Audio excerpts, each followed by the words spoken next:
Assalamualaikum warahmatullahi wabarakatuh.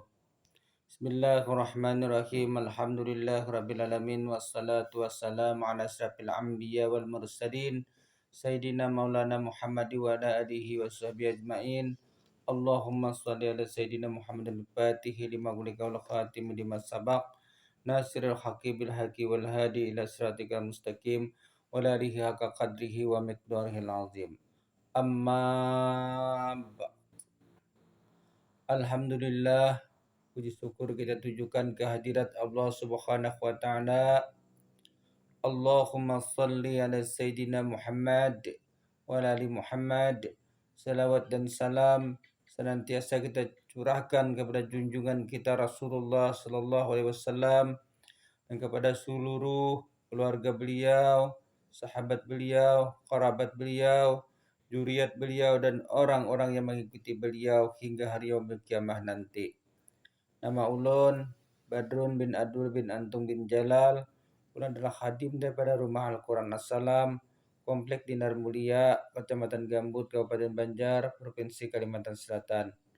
Dalam kesempatan ini, ulun ingin berbagi pendapat, berbagi pengetahuan dengan kawan-kawan ulun, dan juga seluruh pengunjung channel YouTube kami dan subscriber kami dimanapun berada. Alhamdulillah, kita sudah menyelesaikan lebih daripada 76 video yang memuat tentang masalah ilmu tasawuf dan juga 16 video yang memuat tentang masalah ilmu fikih, dan sudah ada beberapa video yang memuat tentang sejarah Rasulullah Sallallahu Alaihi Wasallam. Bagi pian seberatan yang ingin mengetahui tentang pembahasan ilmu tasawuf yang kami buat videonya, silahkan tonton video kami dari video 1 bagian 1 sampai bagian 76. Ya, ada 76 video. Dan juga ada pembahasan tentang masalah salat dari mengenal salat bagian 1 sampai bagian seterusnya. Mengenal wudu, juga mengenal mandi wajib dan sebagainya. Agar lebih mudah bagi pian untuk mencari channel kami, itu ada dibacaannya di bawah tuh subscriber. Nah, itu tekan itu sampai timbul gambar lonceng, itu artinya kita sudah terhubung dengan video kami, dengan channel kami. Jadi supaya mudah mencari video kami.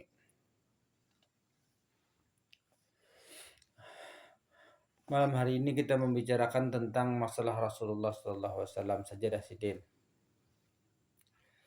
Setelah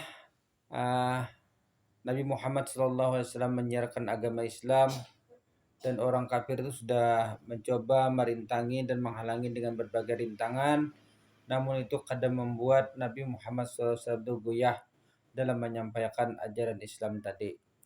Akhirnya mereka melakukan pembujukan kepada Nabi Muhammad SAW. Artinya Nabi Muhammad itu dirayu oleh mereka supaya mau Nabi itu ampih berhenti menyampaikan agama Islam tadi. Nah, jadi ditawari dengan macam-macam tawaran. Bila aku nantinya diberi harta, diangkat jadi pemimpin mereka, ditawari bebini segala macam, asal Nabi Muhammad SAW itu meninggalkan pekerjaan sidin, yaitu berdakwah menyampaikan agama Allah Subhanahu wa taala.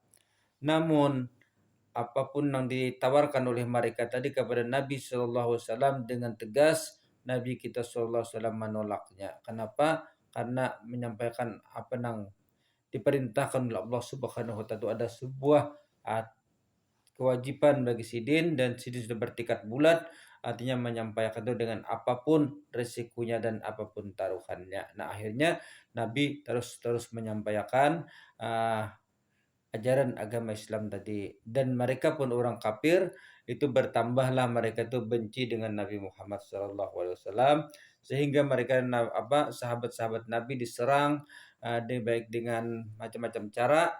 Akhirnya pada ketika itu Nabi Muhammad SAW di masa yang sangat parah itu, beliau memberikan izin kepada sahabat-sahabat sidin untuk mengungsi ke negeri lain. Maka pergilah mereka mengungsi ke suatu negeri yang disebut dengan negeri Habsah atau yang disebut juga Ethiopia. Nah, itu sebuah negara yang terletak di benua Afrika.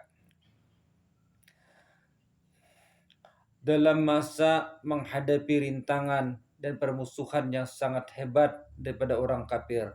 Nabi Muhammad SAW telah memberikan izin kepada sahabat-sahabat Sidin untuk hijrah atau mengungsi, ujar kita, ke negeri Ethiopia tadi.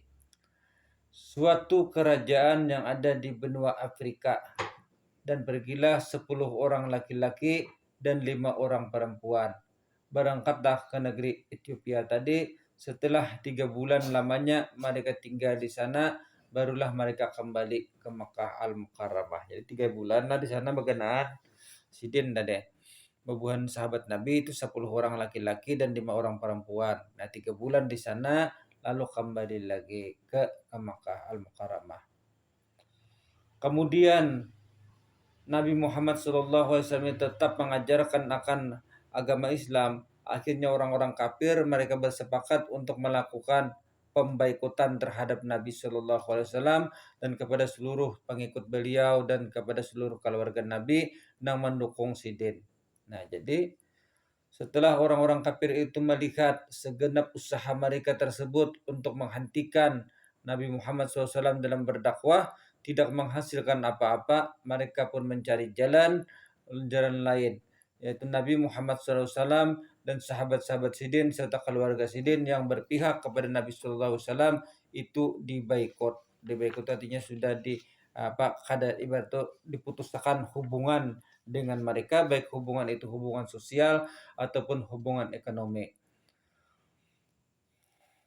Dan dipisahkanlah mereka daripada suatu tempat, segala perhubungan.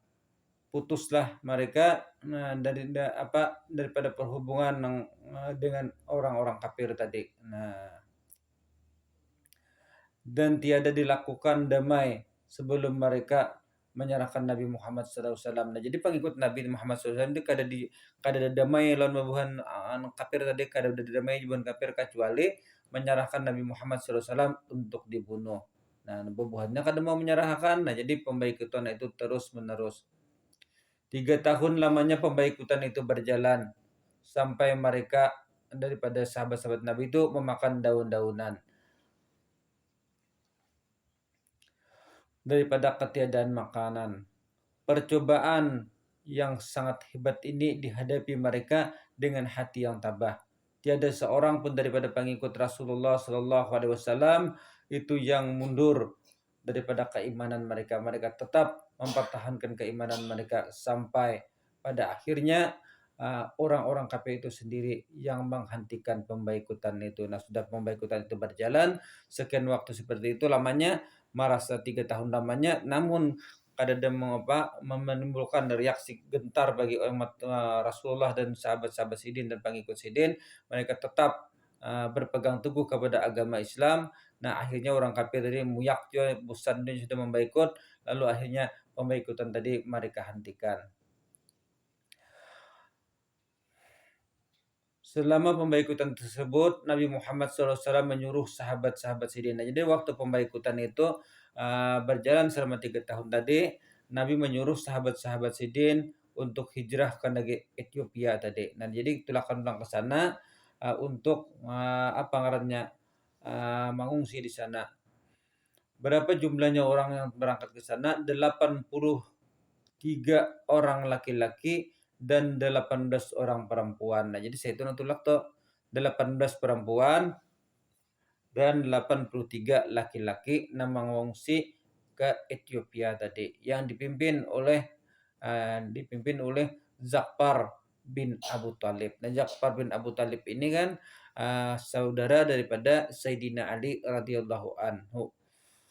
Hidin yang memimpin pengungsian itu. Di sana mereka diterima dengan baik oleh rajanya An-Najasyi, oleh raja Ethiopia. Waktu kejadian itu diketahui oleh orang-orang kafir Mekah. Jadi orang-orang kafir Mekah itu tahu bahwasanya sahabat-sahabat Nabi itu mengungsi ke Mekah, ke Ethiopia tadi. Lalu orang-orang kafir pun menyusul ke sana, mendatangkan ke sana untuk menghadap raja Ethiopia untuk meminta agar orang-orang yang mengungsi dari Mekah tadi, pengikut-pengikut Nabi Muhammad SAW itu dikembalikan ke Mekah. Permintaan itu ditolak oleh raja Ethiopia setelah mendengar penjelasan daripada Sayyidina Ja'far bin Abu Talib, pemimpin daripada pengungsi tadi. Nah, setelah dijelaskan Rasulullah kenapa mengungsi, lalu Raja Ethiopia tadi memahami apa yang terjadi di Makkah terhadap Nabi Muhammad SAW dan pengikut-pengikut Sidin. Akhirnya utusan-utusan orang kafir tadi yang meminta Raja Ethiopia untuk mengembalikan pengikut Nabi tadi ditolak. Akhirnya mereka tetap tinggal di sana. Sekiranya inilah yang bisa saya sampaikan dalam video kali ini. Kurang dan lebihnya mohon maaf. Ada kekeliruannya juga mohon maaf. Bagi kita orang-orang mukmin sudah sepantasnya mengetahui dan tahu dengan sejarah-sejarah daripada Rasulullah sallallahu alaihi wasallam. Dengan mengetahui sejarah-sejarah Rasulullah sallallahu alaihi wasallam, ini bisa menambahkan kecintaan kita kepada Nabi Muhammad sallallahu alaihi wasallam. Wabillahi taufiq wa hidayah. Wassalamualaikum warahmatullahi wabarakatuh.